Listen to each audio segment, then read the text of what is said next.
alis nga pala namin is Port.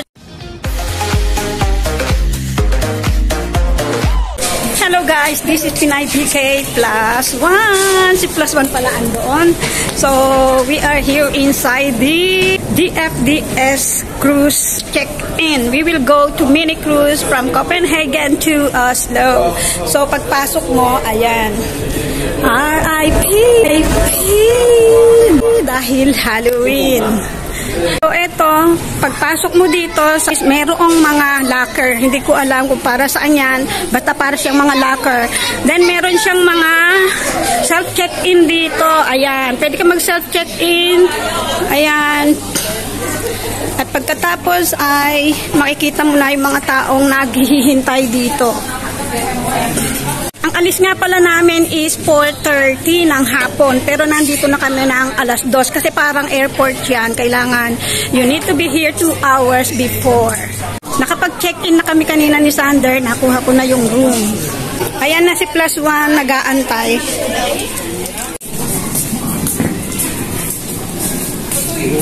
So guys, we are already here in our room and we have only 2 beds here. 1 here and 1 is there. We will put it down later.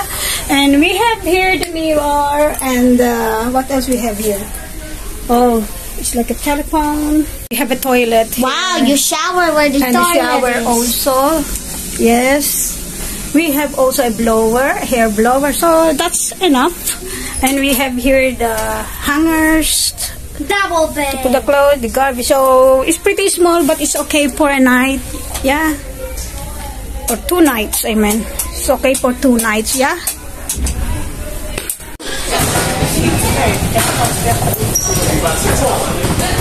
So nakaano kami. Naiwan na namin yung aming mga gamit doon sa room. So ngayon hinahanap namin yung parang pinaka-lobby dito.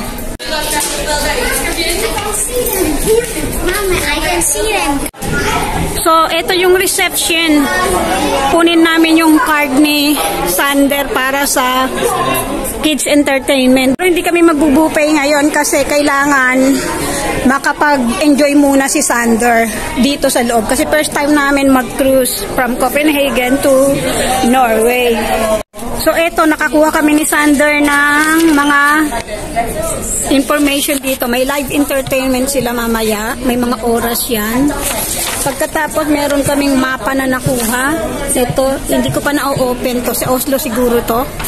And then, ito yung mga activities ni Sander. Ayan, may mga oras siya. Ayan.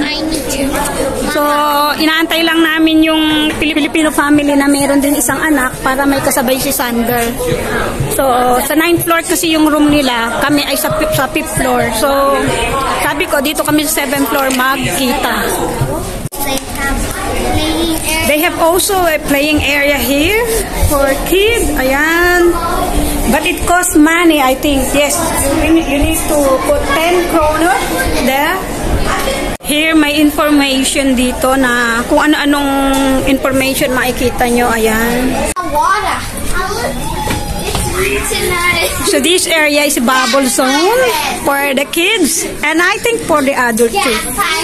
Oh, may mga tinda palang swimsuit dito. Ayan. Kung wala kang dalang swimsuit, ayan, pwede kang bumili. Ayan, may mga ice cream. Kids area, ayan.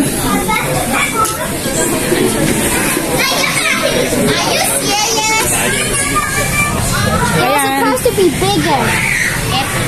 Better.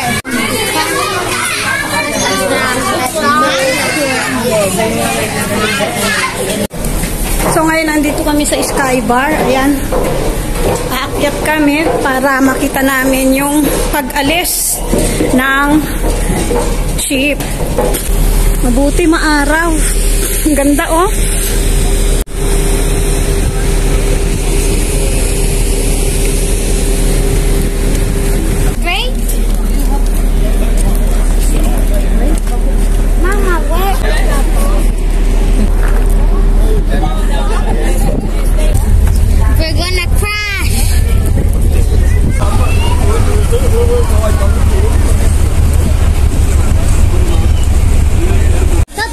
So Alexander have a free drinks. So we need to choose from these choices. Children, Blue Moon, alright, with lemon soda, Pink Floyd, Black Beauty, Yellow Mellow, Green Mamba, and Red Devil. Alright, should you try the Red Devil?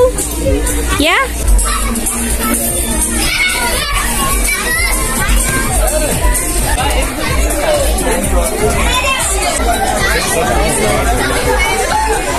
Si Sander nagsuswimming. So, chance ko na mag-isa at maglakad-lakad doon sa sa duty free. So, tingin-tingin tayo doon, pero hindi ako mamimili ha. Titingin lang, window shopping lang. Dito nga pala ay meron yatang 3 restaurant. Tapos may coffee shop din. Tsaka meron siyang bar or doon sa may sa may parang disco area, ganyan, or concert area. So, ito, malapit na ako sa parang duty free nila or bilihan. So, lakad-lakad tayo dyan.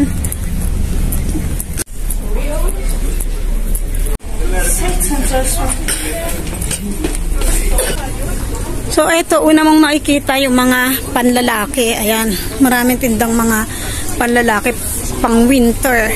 Ayan. Ayun yung yung maraming mabibili doon.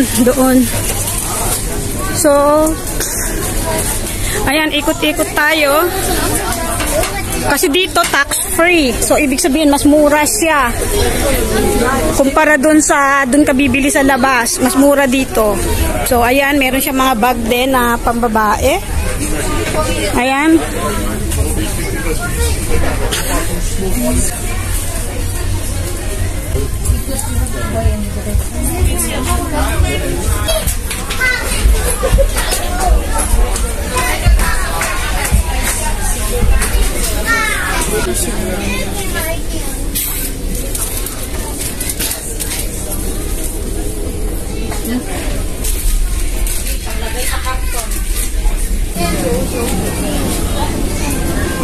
Ready na kami matulog ni Sander. So, ayan, nandun siya sa taas. Say hello. Hello. At nandito ako sa baba. Good night.